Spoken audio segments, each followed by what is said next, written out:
What if you had the superpower to read minds, feeling their deepest fears, unveiling hidden ambitions, and stripping away every carefully crafted mask? Imagine seeing the raw truth inside everyone you meet. The mirror of resentment. Nietzsche wrote, "What does not kill me makes me stronger." But he also knew its shadow truth. What wounds us creates our deepest resentments. Watch someone's micro-expressions when others succeed. The timing tells everything. Genuine joy is instant. It floods the entire face before conscious thought can intervene.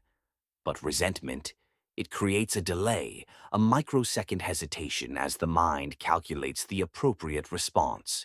Look for the compression response. When someone's lips press together briefly before they speak, they're literally compressing their real reaction. Notice if their congratulations are generic. "Good for you," versus specific, "I know how hard you worked for this." The generic response is emotional distance disguised as politeness. But here's the deeper read. Nietzsche believed resentment reveals our hierarchy of values, what we secretly wish we had. The person who minimizes your financial success, money isn't everything, is revealing their own financial insecurity. The one who dismisses your relationship, "You're so lucky," is confessing their loneliness. Physical tells include shoulder tension when they hear your news, touching their face or neck, unconscious self-soothing, or suddenly finding reasons to leave the conversation. Their body is trying to escape what their mind can't process. Think of someone in your life right now. How do they react when you share good news? Their split-second response, before their social conditioning kicks in, that's their truth. The power posture paradox. Those with genuine power don't need to prove it. Those without it can't stop performing it. Watch how someone enters a room. The truly powerful have what I call centered gravity. They move as if the space adjusts to them, not the other way around. Their pace is deliberate, never rushed, never hesitant. They don't scan for approval or threats. They simply exist within their own authority. Contrast this with compensatory power, the loud laugh, the firm handshake held too long, the voice projected to fill every corner. These are not expressions of strength, they're advertisements for it. The person who interrupts constantly isn't confident, they're terrified of silence, afraid their ideas won't survive scrutiny. Look at their hands. Genuine power rests in open palms, relaxed gestures that flow with their words. Insecure power manifests in pointed fingers, clenched fists, or hands that constantly adjust clothing, unconscious attempts to create barriers or project dominance. Nietzsche wrote about slave morality, the mindset that defines itself in opposition to others. Watch who needs to diminish someone else to feel elevated. True power lifts without tearing down. False power can only exist in comparison.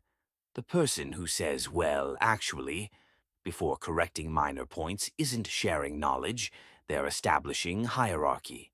Energy flow reveals everything. Powerful people draw energy naturally, not by demanding attention, but by creating space where others feel heard.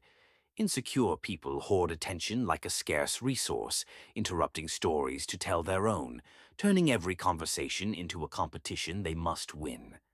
Notice this at your next meeting or social gathering. Who commands attention without demanding it? But more importantly, observe your own power patterns. When do you lean forward aggressively? When do you interrupt? Your compensatory behaviors reveal where you feel powerless. The question behind the question. Watch their question patterns. Do they ask, "How do you feel about that?" Or, "What do you think caused that?" The emotional questioner seeks connection. The analytical questioner seeks distance. Someone who only asks analytical questions is protecting themselves from emotional vulnerability. Nietzsche wrote about amor fati, love of fate, acceptance of one's life entirely. People who've never faced their shadows will only ask questions with acceptable answers. They'll ask, "What's your greatest achievement?" But never, "What's your deepest regret?" They'll discuss your dreams but avoid your fears. Notice the pattern of conversational control.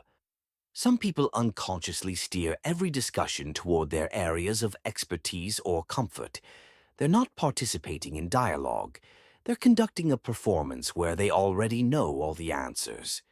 The body reveals what the mind conceals. Watch for the topic aversion response. Subtle shifts in posture, changes in voice tone, or sudden fidgeting when certain subjects arise. Their discomfort isn't about the topic itself. It's about what that topic might reveal about them. Here's the deeper psychological truth. The questions we avoid asking ourselves become the questions we compulsively ask others. The person obsessed with others' motivations has never examined their own. The one who analyzes everyone's relationships is avoiding intimacy in their own life. Think of your last deep conversation.